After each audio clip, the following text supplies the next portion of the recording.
বাড়িতে নতুন ফিল্টার লাগানো হলো। সকাল সকাল উঠেই রান্না, ঘর পরিষ্কার, কাচাকাচি সবটা সেরে ফেললাম। রাধে রাধে বন্ধুরা, কেমন আছো তোমরা সবাই? আশা করি ভীষণ ভালো আছো। আমরাও কিন্তু খুব ভালো আছি। আজকে হচ্ছে সোমবার, তোমাদের সাথে নিয়ে আজকের ব্লগটা শুরু করছি।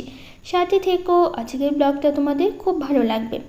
একবার ফ্রেশ হয়ে নিয়েছি আর বাসি কাজ তো ওই করে ফেলেছে। আর এখন দেখো ছাতু নিচ্ছি। তো আমি তো ছাতু খাই না, তোমাদের আমি বলি আমার খুবই খারাপ লাগে ছাতু খেতে, কিন্তু আজকে আবার কি মনে হলো, দেখো দুটো ছাতু নিয়ে নিয়েছি, একটা বাবানকে দেবো, একটা আমি খাবো। কারণ আমি নিচ্ছি, আর আমারটাতে কিন্তু আমি গুড় দিইনি, আমি পরে একটু চিনি দেবো বাবানকে। বাবানের সামনে যদি এখন আমি নিজেরটাতে চিনি দিই, তখন না বাবান বলবে আমারটাতে কেন দিল না, আর চিনি আমি কেন খাচ্ছি, যেহেতু ওকে আমি খেতে বারণ করি, আমি কেন চিনি খাচ্ছি। আসলে গুড়ের গন্ধটা না আমি সহ্য করতে পারি না, মানে আগে থেকে আমার ভালো লাগে না গুড়, আমার সত্যি একদমই পছন্দ না। কিন্তু যে খেজুর গুড়টা আছে ওটা আমার খুব ভালো লাগে, কিন্তু আখের গুড়টা আমার খুব বাজে লাগে, আর গন্ধটা তো আমি একদমই সহ্য করতে পারি না। তো সেই জন্য পরে আমি রান্নাঘরে গিয়ে একটু চিনি নিয়েছি, খুবই কম, কিন্তু বাবানকে দেখাইনি। ওকে যদি দেখাই তো ও বলবে ওকে কেন দেওয়া হলো না চিনি, কারণ ও চিনি খেতে পছন্দ করে আর চিনি দিয়েই ছাতু খেতে চায়। আমি ওকে বারণ করি যে চিনি খাওয়া একদম ভালো না, অনেক কিছু বুঝিয়ে তারপরে হচ্ছে ওর মানে ওর ছাতুতে একটু গুড় আমি দিই। আর আমার গুড় খেতে পছন্দ না, সেই জন্য পরে আমি নিয়েছি, কারণ আমারটাতে আমি দিইনি। তো যাই, আগে খেলাম, খারাপ লাগেনি, ভালো লেগেছে। ছোলার ছাতু, আমাদের দু রকমের যেহেতু ছাতু করা হয়েছে, একটা ছোলার ছাতু, একটা হচ্ছে জবের ছাতু। তো এভাবে ছাতু মানে কিনে আনার থেকে বাড়িতে করে নেওয়া অনেক ভালো, কিনাও ভালো, কিন্তু বাড়িতে করলে একদম ফ্রেশ পাওয়া যায়, কোনো ভেজাল থাকে না। আমাদের তো একদম ছোলা হচ্ছে হাট থেকে কিনে নিয়ে আসি, হাট থেকে কিনে নিয়ে আসার পর তারপরে ওটা আমাদের পাশে মিল আছে, মানে মিল আছে আমাদের পাশের বাড়িতে, মুড়ি ভাজা যে মিলগুলো হয় এখানে তো সব কিছুই ভাজে। তো ডাল ছোলা সব কিছু অনেকে অনেক রকমের জিনিস নিয়ে আসে, তো আমাদের মিল থেকে ভালো করে ভেজে নিয়ে আসে। তারপর আমাদের বাড়ির কাছেও একটা মানে আটা ভাঙানো মিল আছে, মানে কাছাকাছি সব কিছু। ওখান থেকে যেরকম গমও আমাদের ভাঙিয়ে নিয়ে আসে, আগে তো কিনে খেতাম, এখন গম এনে আমরা ধুয়ে ভালো করে রোদে শুকিয়ে নিই, তারপর গম ভাঙিয়ে আটা করি। সেরকমভাবে ছোলা ওখান থেকে ছাতু করে নিয়ে আসে, খুবই ভালো, একদম ফ্রেশ পাওয়া যায়, কোনো ভেজাল টেজাল কিছু থাকে না। তো যাই হোক, ওটাই হচ্ছে করা হয়। তো আর দেখো আমি সকাল সকালে আজকে রান্না করে নিয়েছি, তো ভাবলাম রান্নাবাড়ি করি, পরে কাজকর্মগুলো করব। আজকে উঠতে একটু দেরি হয়েছে, তারপরে ভাবলাম আগে রান্নাটা সেরে ফেলি। কী মনে হলো, আর এত গরম, মানে সকাল সকালেই রান্নাটা আমি বসিয়েছি, তারপর তারপরও এত গরম লেগেছে, মানে পুরো সিদ্ধ হয়ে গেছে মনে হচ্ছে, আর ঘাম তো মানে পড়ছেই একদম। তো যাই হোক, আজকে রান্না করব হচ্ছে ডাল, আলু ভাজা, আর করব হচ্ছে মাটন করব। তো সেই জন্য ভাতটা হচ্ছে আমি হয়ে গেছে, ভাতটা তো আমি নামিয়ে নিয়েছি, তো ডালটা তো আমি সেদ্ধ বসিয়েছিলাম। মুসুর ডাল করছি, আমাদের বেশিরভাগ মুসুর ডালই খাওয়া হয়, শুধুমাত্র নিরামিষ দিনগুলো অন্য অন্য ধরো অন্য অন্য ডাল, মুগ ডাল, মটর ডাল, ছোলার ডাল, কলাইয়ের ডাল, যে ডাল থাকে আর কি, বেশিরভাগ আমাদের 3 রকমের ডালটাই বেশি থাকে ঘরে। কলাইয়ের ডাল থাকে, আর হচ্ছে মুগ ডাল থাকে, আর মটর ডাল, এই ডালটাই মানে এই 3টে ডালই বেশি থাকে। তো যাই হোক, এদিকে ডালটা আমার হয়ে গেছে, এদিকে দেখো বাবানের জন্য আমি একটু পরোটা করে দিচ্ছি। ও আলু ভাজা দেখে বলছে আমাকে পরোটা করে দাও, আমি আলু ভাজা দিয়ে স্কুলে পরোটা নিয়ে যাব। আর বাবান তো আলু ভাজা ভীষণ পছন্দ করে। আসলে বাবানের না মানে তুমি যতই মাছ মাংস দাও না কেন, ওর ডাল আলু ভাজার প্রতি বেশি ভালোবাসা থাকে। মানে ডালের সাথে ওকে যদি আলু ভাজা বা বেগুন ভাজা, ডিমের অমলেট, এগুলো যদি করে দেওয়া যায় না, পাঁপড় সাথে, তাহলে ওর না অন্য কিছু লাগে না, ও না মাছও খাবে না এরকম যদি ডালের সাথে এগুলো পায়। তো যাই হোক, এদিকে আমি সকালবেলা ছাতু খেয়েছি, পরে আবার একটা ডিম আর ড্রাই ফ্রুটস খেলাম। আর হচ্ছে এদিকে ডাল আলু ভাজা তো হয়ে গেছে, আর এখানে আমি মাটনটা সব কিছু রেডি করে নিয়েছি, ধুয়ে নিয়েছি, আর মশলা যা যা লাগে সব কিছু রেডি করে এখন রান্নাটা বসাবো। তো যাই হোক, এদিকে আলুগুলো আমি ভালো করে ভেজে নিচ্ছি, আলুর মধ্যে এক্সট্রা করে কোনো হলুদ লবণ আমি কিছু দেইনি, এমনি ভেজে নিচ্ছি, কারণ পরে এমনিতেই সেদ্ধ করতে হবে, ঝোলের মধ্যে তো দিতেই হবে, তো সেই কারণে এক্সট্রা আমি কিছু দিইনি। তো আজকে কিন্তু আমাদের ফিল্টার লাগানো হবে। তো যাই হোক, ফিল্টার লোক মানে লোকগুলো এসেছিলো, 1 সপ্তাহ আগে এসেছিলো, তো তারপরে আবার বলেছি আমরা যদি লাগাই মানে 1 সপ্তাহ পরে আমাদের সাথে যোগাযোগ করতে। তো রবিবার দিন মানে কালকে হচ্ছে যোগাযোগ করেছিল আমাদের সাথে, মানে এসেছিলো আমাদের বাড়িতে কালকে রবিবার দিন, তো এসে কথাবার্তা বলে গেছে। তো যেহেতু রবিবার ছিল কালকে, আর এসেছিলো বিকেল টাইমে, তখন তো আর লাগানো সম্ভব না। তো আজকের কথা বলেছে, তো বাবানের বাবা বলেছে বিকেলবেলা আসছে, মানে 4টা সাড়ে 4টার দিকে আসতে, যেহেতু বাবানের বাবা স্কুল থেকে আসবে, তারপরে সকালবেলা আবার অসুবিধা হবে, যেহেতু স্কুলের একটা টাইম থেকে যাওয়া আসার তাড়াহুড়ো, কতক্ষণ না লাগবে, একটা কথা বলার ব্যাপার আছে, লাগানোর ব্যাপার আছে। তো সেই জন্য সকালবেলা বারণ করেছে, বলেছে হচ্ছে বিকেলবেলা আসতে। তো আজকে বিকেলবেলা আমাদের ফিল্টার লাগাতে আসবে। তো যাই হোক, দেখো আমি মশলাটা ভালো করে কষিয়ে নিয়েছি। এর মধ্যে এখন আমি দিয়ে দেবো মাটনগুলো, দিয়ে দেবো। মাটনগুলো দিয়ে ভালো করে হচ্ছে কষাবো। আর আমরা কিন্তু মাটন সবসময় প্রেশারে রান্না করি, কারণ হচ্ছে কি এবার বলো তো, বাবানের বাবা না শক্ত মানে পছন্দ করে না, আমারও ভালো লাগে না, তার মধ্যে বাবানও খেতে পারে না। একটু নরম হলে প্রেশার কুকারে দিলে নরম হয়। আমরা মাটনটা সবসময় প্রেশার কুকারেই রান্না করি। অনেক সময় আমি হচ্ছে আগে সিদ্ধ করে নিই, তারপর রান্না করি, বা বেশিরভাগ টাইমটা আমি কষিয়েই হচ্ছে একবারে হচ্ছে আমি ঝোলে প্রেশারে দিয়ে দিই, এতে সুবিধা হয়। তো দেখো একদম কষানো হয়ে গেছে। তারপরে আমি ঝোলের মধ্যে জল দিয়ে প্রেশারে সিদ্ধ করে নিয়েছি, বেশ অনেক কটাই সিটি দিই, এতে হচ্ছে সেদ্ধটাও বেশ সুন্দর হয়ে যায় আর খেতেও বেশ লাগে। তো যাই হোক, এর মধ্যে দিলাম গরম মশলা। তো নেড়ে চেড়ে কিছুক্ষণ তারপরে হচ্ছে মাংসটা হচ্ছে আমি নামিয়ে নেব। তো আজকে রান্না এটাই হচ্ছে, যেহেতু মাটনটা কম ছিল তো সেই কারণে ডাল আলু ভাজাটা করেছি, নইলে এটা সারাদিন হবে না, সেই কারণে। তো আজকে রান্নাবাড়ি এ পর্যন্তই করা হলো। তারপরে এখন এই যে খাওয়া দাওয়া হয়ে গেছে, খাওয়া দাওয়া হয়নি, খাওয়া দাওয়াটা পরে করব।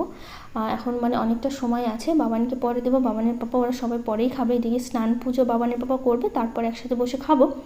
আর আমি সকালবেলা ছাতু খেয়েছি আর ডিম সেদ্ধ খেলাম, তো আমারও খিদে পায়নি, বাবানকেও ছাতু দিয়েছি, ও তো সকালবেলা ছাতু খেয়েছে, আর তার জন্য হচ্ছে পরেই খাবে। তো যেহেতু এখন অনেক সময় আছে, তো এইদিকে আমি বাসন কটা ভাবলাম ভালো করে মেজে পরিষ্কার করে ধুয়ে নিই, রান্নাঘরটা পরিষ্কার করে নিই, তারপরে একে একে আমি বাকি যে কাজগুলো আছে সব কিছু সেরে ফেলবো, এতে কাজগুলো তাড়াতাড়ি হয়ে যাবে। তো যাই হোক, কিছু দিদিভাইরা কমেন্ট করেছে, বেবি ক্রিয়েটস চ্যানেল থেকে বলেছে খুব সুন্দর হয়েছে ভিডিওটা, ভালো থেকো। থ্যাংক ইউ দিদিভাই, তোমাকে অনেক ভালোবাসা, তুমি অনেক ভালো থেকো। নাসিমা খাতুন দিদিভাই বলেছে খুব সুন্দর লাগলো, আজ অনেক দিন পর কমেন্ট করছি, তোমার ভিডিও দেখতে আমার খুব ভালো লাগে। থ্যাংক ইউ দিদিভাই, তোমাকেও অনেক অনেক ভালোবাসা। তো সামিয়া আক্তার বলেছে খুব সুন্দর হয়েছে ভিডিও, থ্যাংক ইউ। পম্পা মণ্ডল দিদিভাই বলেছে তুমি কেমন আছো দিদিভাই, তোমার ছেলেকে আমার খুব ভালো লাগে, আমার এক ছেলে এক মেয়ে আছে। থ্যাংক ইউ দিদিভাই, আমি খুব ভালো আছি, আর তোমার ছেলে আর মেয়েকে অনেক অনেক আদর দিও আমার তরফ থেকে। তো যাই হোক দিদিভাই, অনেক অনেক থ্যাংক ইউ। পূজা মণ্ডল দিদিভাই বলেছে কেমন আছো প্রিয়াঙ্কা, আমি খুব ভালো আছি দিদিভাই, তুমি কেমন আছো অবশ্যই জানিও।